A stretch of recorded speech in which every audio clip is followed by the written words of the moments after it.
सभी को मेरा एक बार फिर नमस्कार। रिले बोर्ड ने एक और क्लैरिफिकेशन निकाला है जो मेरे हिसाब से थोड़ा सा इम्पोर्टेंट है, जो भी सिलेक्शंस होते हैं उसके ऊपर। तो आरबी नंबर है 79/2024 जो है reservation for PWBD in promotions clarification regarding applicability of the best among failed scheme. तो रेलवे बोर्ड ने कुछ दिन पहले एक आरबी 133/23 में रिलैक्सेशन एडमिसिबल है जो पीडब्ल्यूडी कैंडिडेट को लाइक SC ST कैंडिडेट उसके ऊपर क्लैरिफिकेशन निकाला था। उसके बाद काफी सारे क्वेश्चंस लोग मुझसे भी पूछ रहे थे कि बेस्ट अमंग फेल्ड स्कीम भी लागू होगा इनके ऊपर। वो इशू बोर्ड ने क्लेरिफाई नहीं किया था, इसलिए मैंने भी नहीं किया था। तो रेलवे बोर्ड ने अभी 5 अगस्त 2025 को क्लेरिफाई किया हुआ है, तो इसी के ऊपर हम बात करेंगे। पहले मैं ब्रीफ कर दूं, रेलवे बोर्ड ने इससे पहले जो 133 ये सर्कुलर निकाला है, इसके ऊपर हम बात करेंगे 133/23, जिसमें reservation in promotion to persons with benchmark disability clarification regarding, इसमें रेलवे बोर्ड ने जो रिलैक्सेशन के ऊपर क्लेरिफिकेशन इशू किया था, जिसमें रेलवे बोर्ड ने जो आरबीआई नंबर 74/22 है, इसमें कहा गया था कि कुछ रिलैक्सेशन देने की बात कही है। और यहाँ कहा गया था कि if any extent of relaxation has been decided for a particular limited departmental examination in respect of candidates belong to SC/ST category where sufficient number of candidates belong to SC/ST category do not qualify the examination in the normal course, some extent to elections can be extended to the categories a candidate belongs to those PW category। यानी कि SC/ST candidate के लिए भी जो नियम है कि normally जो क्वालिफाइंग मार्क्स होते हैं, स्पेशली नॉन सेफ्टी कैटेगरी में, दोबारा रिपीट कर दूं, सेफ्टी कैटेगरी में कोई रिलैक्सेशन नहीं होता है, केवल नॉन सेफ्टी कैटेगरी में ही रिलैक्सेशन होता है। तो नॉन सेफ्टी कैटेगरी में जो भी सिलेक्शन होता है, उसमें किसी वजह से जो नॉर्मल कोर्स में अगर लोग क्वालिफाइंग मार्क्स नहीं ला पाते, जो रिजर्व कैंडिडेट SC/ST, उनको उनके लिए स्पेशल प्रोविजन दिया हुआ है, रिलैक्सेशन मार्क्स के साथ उनको क्वालिफाई किया जाता है, जितनी भी नॉन सेफ्टी कैटेगरी है, इंक्लूडिंग टेट टेस्ट आर्टिजन स्टाफ में भी होता है।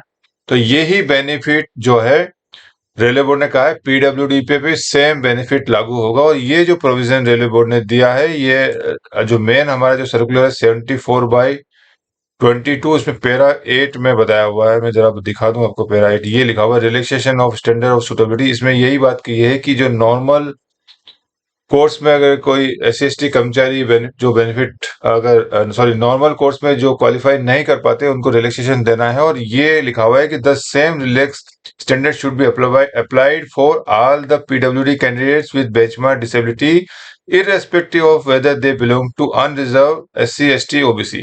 यानी कोई कर्मचारी है PWD के लिए, अगर जो आपका पोस्ट ईयर मार्क है, तो कर्मचारी जो अगर PWD है, उसको इररेस्पेक्टिव कोई कम्युनिटी है, चाहे वो UR है, OBC SC/ST है, उसको सेम रिलैक्सेशन मिलेगा जो SC/ST कर्मचारी को मिलेगा, अगर जो आपकी जो पोस्ट है वो रिजर्व है PWD के लिए। ये मेन जो प्रोविजन थे PWD के लिए, जो रेलवे बोर्ड ने 74/22 में बताए गए थे, इसको इसमें बता दिया। इसको रेलवे बोर्ड ने दोबारा 133/33 में वापस इसको रीटेट किया था, इसको अच्छे से समझाया था। अब यहाँ इश्यू आता है, तो रिलैक्सेशन की बात तो कर देती कि जो SC/ST को जो रिलैक्सेशन मिलेगा, जनरली जो 60% होता है, तो SC/ST को 50% लाना पड़ता है, जो नॉन सिलेक्शन पोस्ट हैं।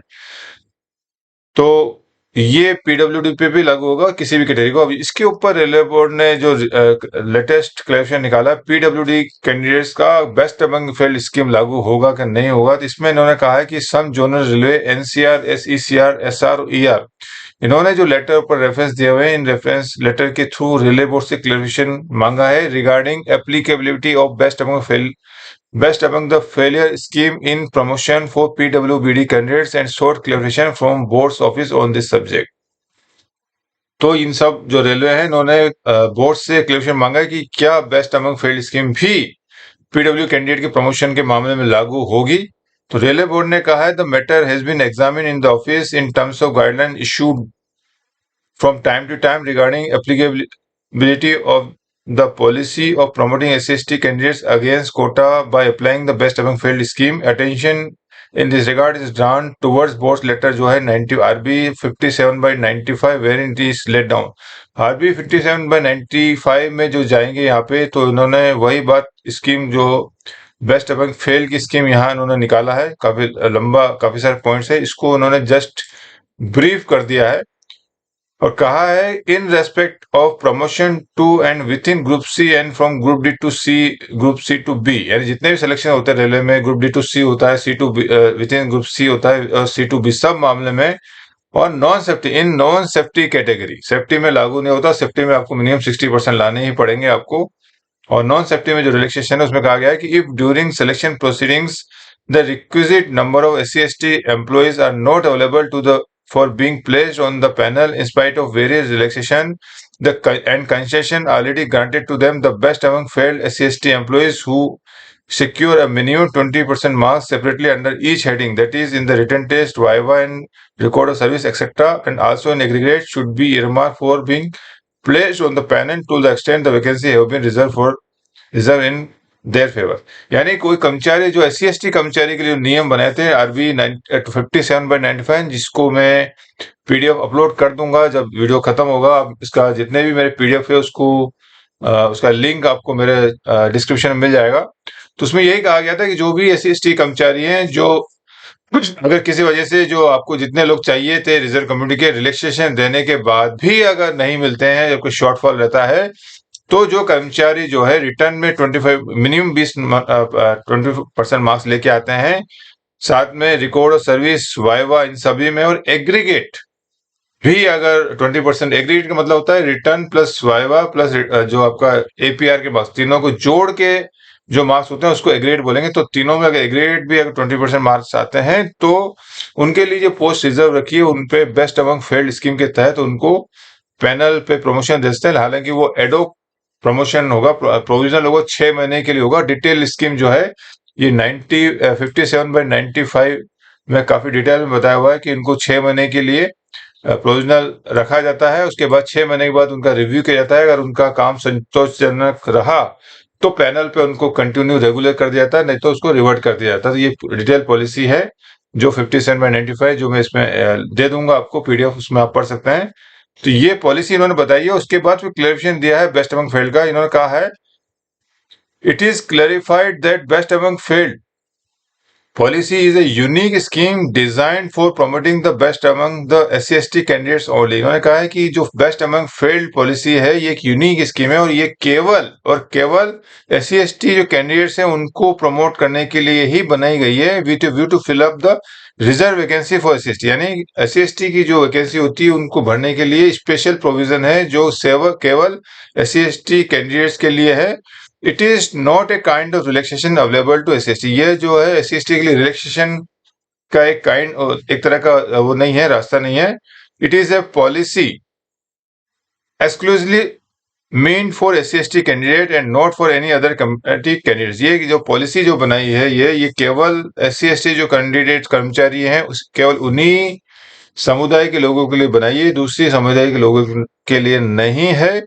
This scheme is existing in railways only. DOPT guidelines on this relaxation and concession available SC/ST does not mention about the best among the failed scheme। तो ये जो policy best among failed policy बनाई ये सिर्फ railway ने बनाई है, railway के कर्मचारियों के लिए बनाई है। DOPT गाइडलाइंस में कहीं भी SC/ST कर्मचारियों के लिए बेस्ट अमंग फेल्ड स्कीम नहीं है।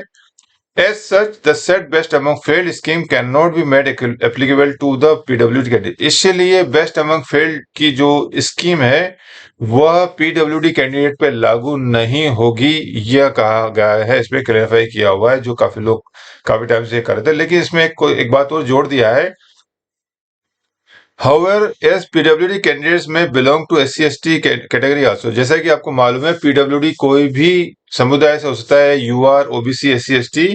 तो चूंकि PWD SC/ST कैटेगरी से भी हो सकता है, the best among failed scheme as per extend guidelines remains applicable to PWD candidates belong to SC/ST candidate.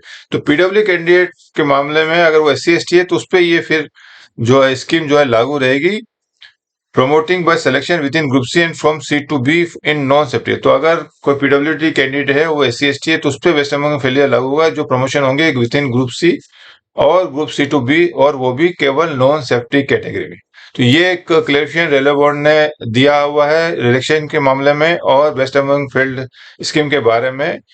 तो जो भी कर्मचारी डील कर रहे हैं इन बातों को ध्यान में रखते हुए आगे डील करें। जो भी सिलेक्शन सुटेबिलिटी होती है और इसी के साथ मैं अपना वीडियो समाप्त करता हूँ। अगर मेरे वीडियो अच्छे लग रहे हैं तो सब्सक्राइब करना ना भूले, साथ ही लाइक और शेयर भी करते रहे ताकि ज्यादा से ज्यादा लोगों को नियमों की जानकारी हो। वीडियो देखने के लिए बहुत बहुत धन्यवाद। Thank you.